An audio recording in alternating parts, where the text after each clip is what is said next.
Senhor nosso Deus, nosso Pai, nós, mais uma vez, Senhor, colocamos diante de Ti, agradecendo, ó Pai, pela oportunidade de estarmos aqui reunidos, enquanto Teu povo, ó Pai amado, para louvarmos e bendizermos o Teu nome, para confessarmos ao Senhor, ó Pai, a nossa falta, o nosso pecado, pedimos perdão ao Senhor, para louvarmos, exaltarmos ao Senhor, que é o único digno de receber honra, glória e louvor.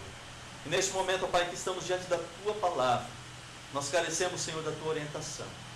Nós carecemos, ó Pai, da Tua direção, para que possamos ouvir a Tua voz, para que nós possamos aprender de Ti, ó Pai amado, sermos orientados por Ti. Fala conosco, ó Pai, neste momento. Abra, Senhor, os nossos ouvidos e os nossos corações, para que possamos ouvir a Tua voz, para que possamos aprender de Ti, ó Pai amado, e possamos aplicar o que aprendemos às nossas vidas, para testemunharmos, Senhor, o quanto o Senhor tem sido bondoso, misericordioso e presente nas nossas vidas, ó Pai. Que possamos ser testemunhas vivas do Senhor, onde quer que nós estejamos. Por isso, mais uma vez, eu te peço, ó Pai, sê conosco neste momento de meditação da Tua palavra. Fale conosco, ó Pai, e nos ajude a compreendermos a Tua palavra, sermos orientados por Ti. Nós oramos, ó Pai, e desde já agradecemos. É em nome e por amor do Teu Filho amado Jesus Cristo que oramos. Amém. Amém. Meus irmãos, aqui nós vemos já desfecho. O momento que antecede o sepultamento de Jesus, Jesus crucificado, Jesus morto naquela cruz, Jesus sendo colocado no túmulo e a pedra tampando a entrada.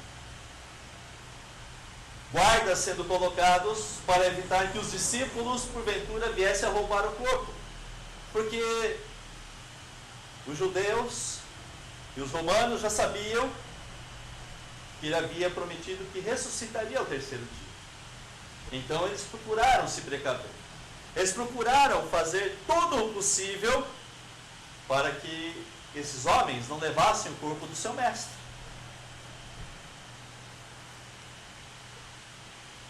E as mulheres foram, no primeiro dia da semana, para concluir o trabalho que se fazia no sepultamento. Foram até o sepulcro, e é interessante que uma das grandes preocupações delas é como remover a pedra, como abrir o sepulcro, como poder ter acesso ao corpo para terminar de usar ali o preparo para deixá-lo definitivamente. Essa era a grande preocupação. Era aquilo que estava afligindo os corações delas. E quando nós entoamos o segundo canto, porque Ele vive, eu posso crer no amanhã, porque Ele vive, temor não há. Elas foram buscar alguém que estava morto, mas os próprios varões, com vestes resplandecentes, disseram a elas: por que vocês vieram buscar entre os mortos aquele que vive? Ele não está aqui, ele ressuscitou. E é importante nós refletirmos acerca disso num dia como hoje. É importante a gente ter isso bem claro em nossas mentes todos os dias, todos os momentos da nossa vida, mas em especial hoje, onde muito disso é tirado de foco. Pouco se vê acerca da ressurreição do Senhor Jesus Cristo nesses dias, mas muito se vê a respeito de chocolate, de ovos, de coelhinho. Mas não foi o coelho que foi crucificado. Não foi o coelhinho que foi ali. Foi o Senhor Jesus Cristo, Deus encarnado. Deus que se fez carne e habitou entre nós, que entregou a sua vida por todos nós. Ele foi preso àquela cruz. Mas ele não permanece lá, preso naquela cruz, derrotado na cruz. Pelo contrário, ele venceu a morte. E isso indica que o sacrifício dele foi suficiente, verdadeiro e aceitável a Deus para que nós pudéssemos ter o perdão do nosso pecado. Quando nós lemos o Salmo 16 no início, eu falei acerca de pessoas que muitas vezes professam crer em Deus, professam crer em Jesus Cristo, mas em que Cristo professam crer? Em que Deus eles dizem crer? Qual a dimensão dessa crença? Creem num Deus que continua preso, amarrado, preso com pregos naquela cruz? É nesse Cristo que essas pessoas creem?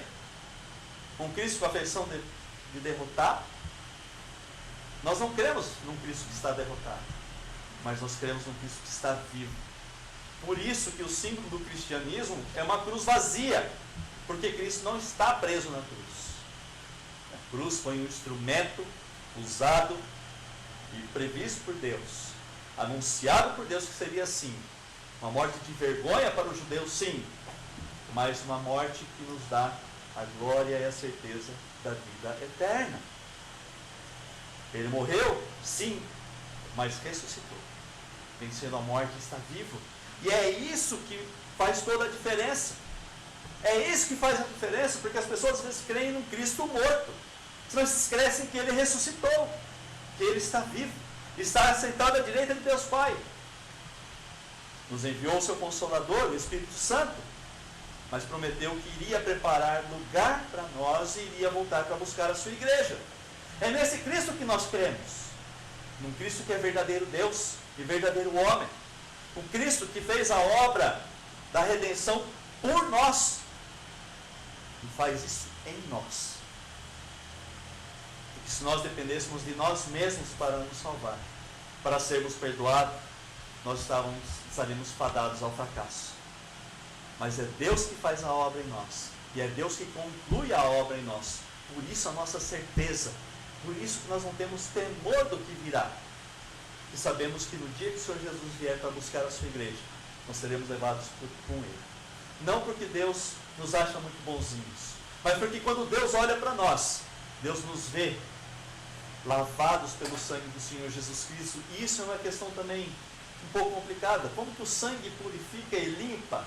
Porque quando Deus olha para nós, nos vê revestidos pelo sangue do Senhor Jesus Cristo, e nós somos justificados por Cristo. Nós não somos justos por nós mesmos, mas Cristo nos justifica pelo seu ato naquela cruz de Calvário. Mas nós queremos um Cristo vivo, ressurrecto, um Cristo que vive e reina. E essa é a base do cristianismo. Se nós formos citar alguns autores, um deles, John Stott, ele fala que o cristianismo é, em sua essência, a religião da ressurreição. O conceito de ressurreição constitui o seu cerne. Remover esse conceito é destruir o cristianismo. Paulo fala acerca disso. Se não é certo que Cristo ressuscitou, então é vã a nossa fé. Mas como não foi apenas uma pessoa, como se não foram apenas algumas pessoas, mas foram muitas pessoas que testemunharam a ressurreição de Cristo, então nós podemos crer no milagre da ressurreição, na ação de Deus em receber o sacrifício de Cristo como suficiente para o perdão de pecados. E nós vemos, a respeito da ressurreição, muitas vezes, muitas pessoas tentam destruir isso. Quantas e quantas vezes nós não vemos teorias tentando ligar, não, mas olha, foi achado o túmulo de Jesus Cristo, então a ossada de Jesus está lá. Não, não está. Cristo ressuscitou. Aí alguns dizem assim, não, mas os discípulos tiraram ele de lá, levaram ele embora, e aí então disseram que ele ressuscitou. Mas só usando um pouco da lógica, você se aventuraria a sofrer por uma mentira? Talvez por algum tempo. E morrer por essa mentira? E quando muitas pessoas morrem por uma mentira, seria isso se Cristo não tivesse ressuscitado? Os apóstolos morreram e aqueles que foram ensinados por eles também morreram, sustentando uma mentira. O ser humano não é assim. O ser humano, quando ele está mentindo, em determinado ponto, dependendo do tipo de pressão que vem sobre ele se revela. Ele fala. E quando a mentira é de um grupo muito grande, também não prevalece, porque sempre vai ter alguém que é a ponta mais fraca. E já há mais de 2000 anos as pessoas tentam denegrir a questão desse milagre que ocorreu, da ressurreição do Senhor Jesus Cristo. Porque se isso acontecer, então a base do cristianismo rui. Vai ruir. E é por isso que Satanás muitas vezes tenta lançar dardos sobre essa questão. Mas é um ponto que muitas pessoas, muitos testemunharam. Mais de 500 pessoas segundo o apóstolo, viram Cristo ressurreto, além dos seus apóstolos, além dos seus discípulos, além daqueles que conviviam com ele. Então nós temos esse respaldo. E muitos textos bíblicos vão relatando a questão da ressurreição de Cristo, confirmando que o sacrifício dele foi real, verdadeiro, único e suficiente para a salvação daqueles que creem e professam o nome do Senhor Jesus Cristo como o único e suficiente Salvador das suas vidas. Então a mensagem do Evangelho, a base dela é em Cristo. E às vezes a gente vê nos nossos dias pessoas pregando muitas coisas, menos o Cristo. Fala-se sobre muitas coisas. Fala-se sobre muitos Cristos. Fala-se às vezes de um Cristo que ele é tão fraquinho que ele fica implorando para você, para que você deixe ele fazer algo na sua vida. Nós cremos num Cristo que é o Deus encarnado. Que ele governa, que ele reina. Nós cremos num Deus que é todo poderoso, que é o Criador e sustentador de todas as coisas. É esse o Deus a quem nós cremos. É esse o Deus a quem nós servimos. E às vezes nós vemos pessoas colocando Deus como um servo, como alguém, um mordomo que vai servir e fazer as suas vontades. Não é esse Deus.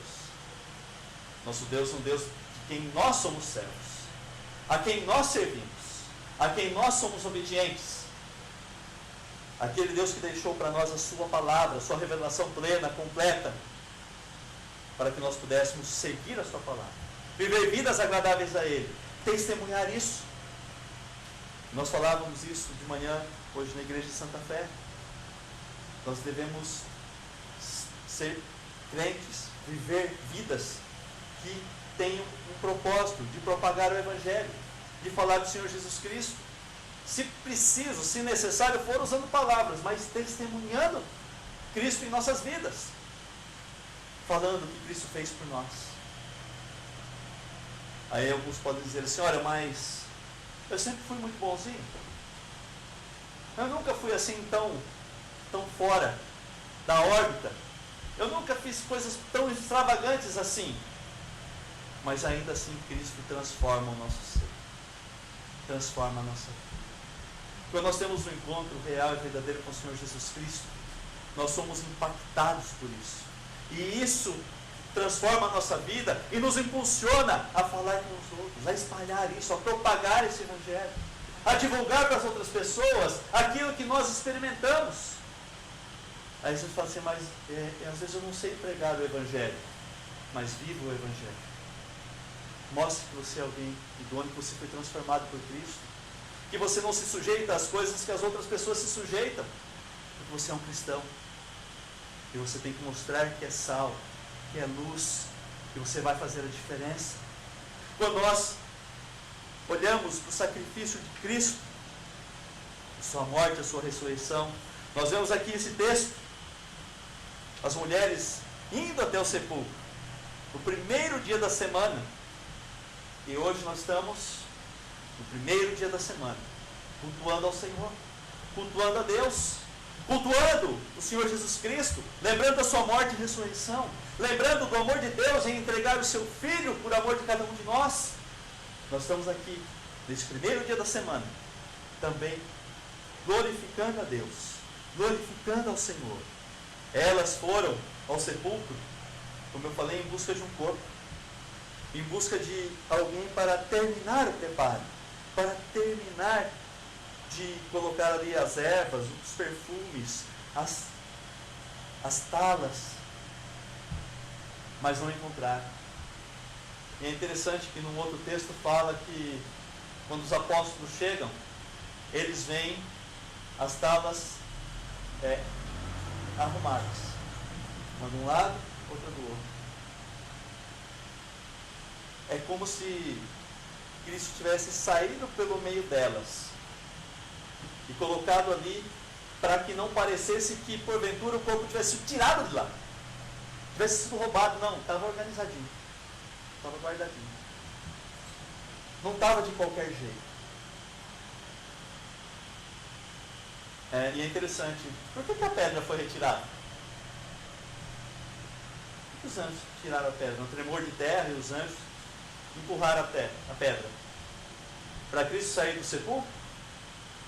Para que as pessoas pudessem entrar e contemplar a graça de Deus. Contemplar o milagre de Deus, a ressurreição do Senhor Jesus Cristo.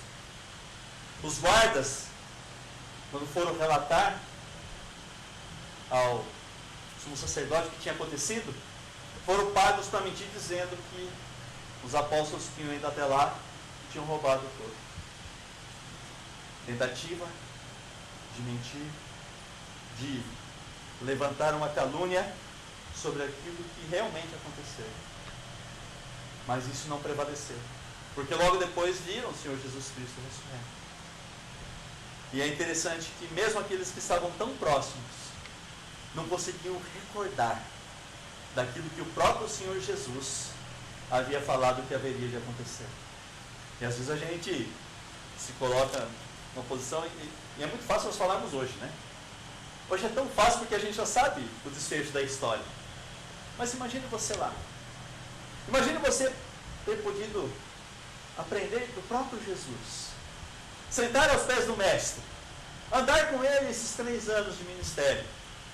Imagine você estando com ele e num dado momento ele fala: eu tenho que ir para Jerusalém para ser crucificado. A gente critica Pedro. Aí ele é crucificado. Aí ele é condenado sem ter culpa alguma. Pilatos diz que não via culpa nele, mas ainda assim ele sentencia a morte. E ele cumpre tudo conforme estava nas Escrituras. Ser injustiçado, pagar por aquilo que ele não cometeu, e na cruz ele também paga por aquilo que ele não fez, porque ele recebe sobre ele o peso pelo meu pecado, pelo seu pecado, pelo pecado de todos aqueles que foram salvos por Cristo Jesus, por todos aqueles que tiveram sua vida transformada pela ação do Espírito Santo, transformando o coração, nos dando o entendimento da sua palavra. Ele fez isso por nós. Ele recebeu sobre ele todo o peso do pecado. E ainda assim, muitos não conseguiam entender ainda o que havia acontecido. Que havia se cumprido a profecia.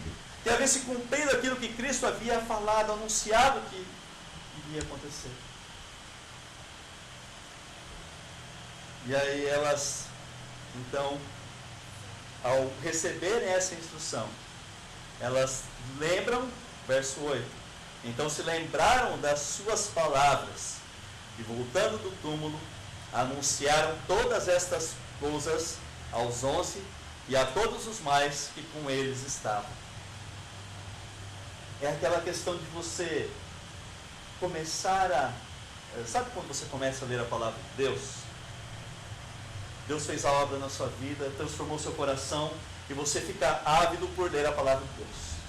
Você vai devorando a palavra de Deus. E aí chega em alguns momentos e fala assim: mas não consigo entender esse texto.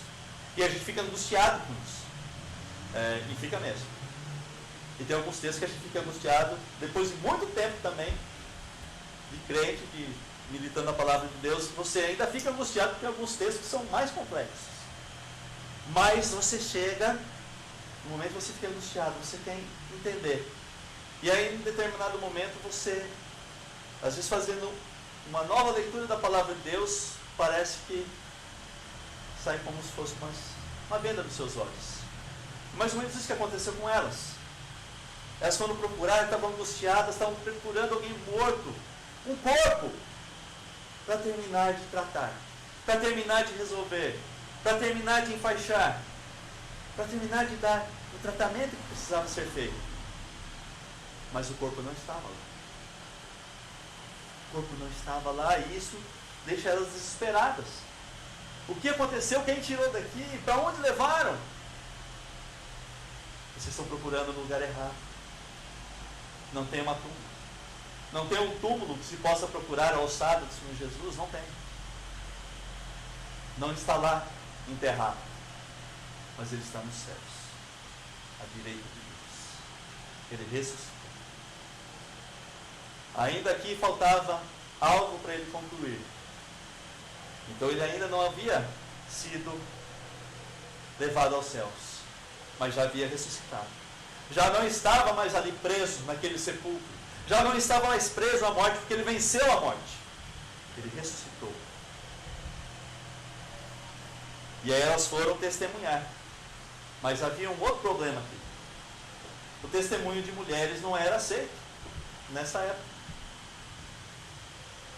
Não era aceito o testemunho de mulheres. Não era considerado algo confiável.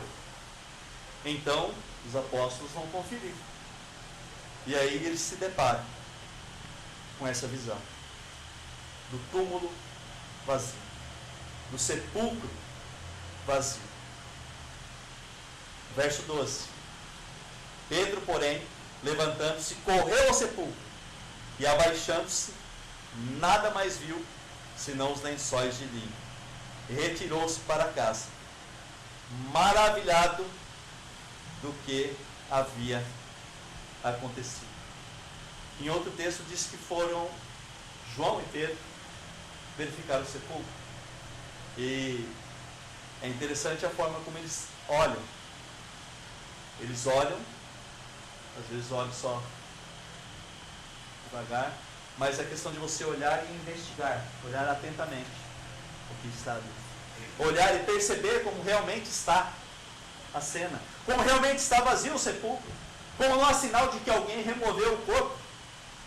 A forma como estava, plenamente organizado, era sinal de que o Senhor havia saído sozinho, deixado aquele local.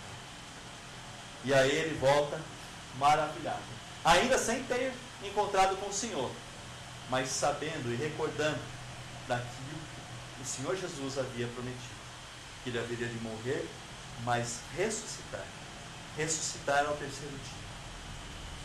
A ressurreição de Jesus declara, comprova, atesta que ele é o Messias, o Filho de Deus encarnado, 100% homem e 100% Deus. Prova, demonstra que o sacrifício de Cristo na cruz foi aceito por Deus e que isso nos dá plena salvação em Cristo Jesus. Plena salvação. Infelizmente, por isso que a gente fala que nós temos que entender o Cristo a quem nós servimos, o Cristo em quem nós cremos, porque há algumas pessoas que acham que nós temos que complementar a obra de salvação do Senhor Jesus Cristo.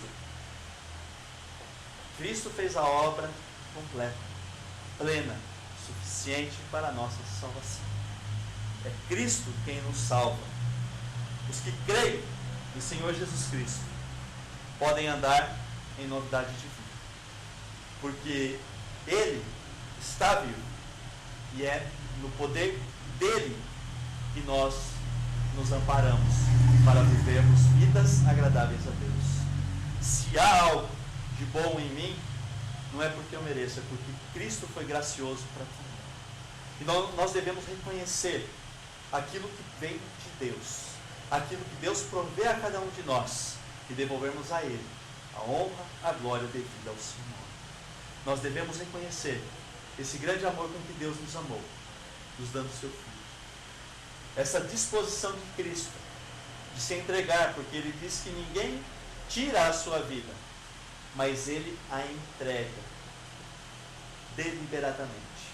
Então Cristo se entrega por cada um de nós, para morrer naquela cruz. E quando a gente olha para isso, nós dizemos assim, mas eu morreria pelo meu filho. Você morreria pelo seu filho e pelo seu inimigo. Por aquele que fala contra você. Por aquele que te persegue. Você daria a sua vida pelo seu inimigo? Foi isso que Cristo fez por nós. Cristo deu a sua vida por cada um de nós, mesmo quando nós éramos inimigos dele.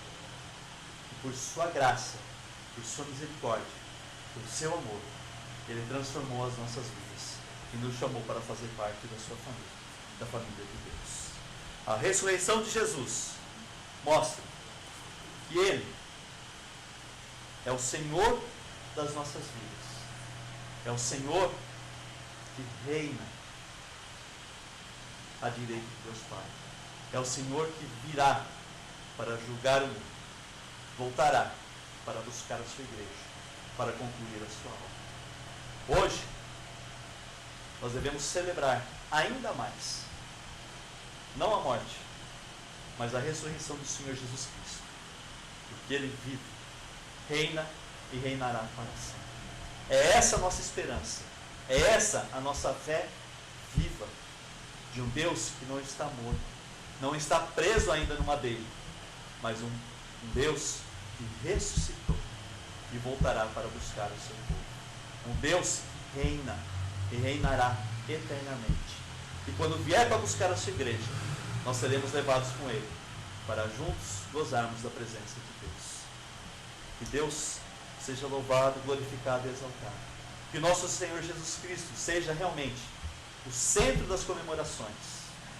Que Ele possa ser lembrado todos os dias na nossa vida, mas em especial hoje, que comemoramos a sua ressurreição, nos dando a oportunidade de sermos salvos, sermos perdoados, sermos lavados pelo seu sangue e de termos os nossos pecados plenamente perdoados, graças à sua obra, graças àquilo que Ele fez.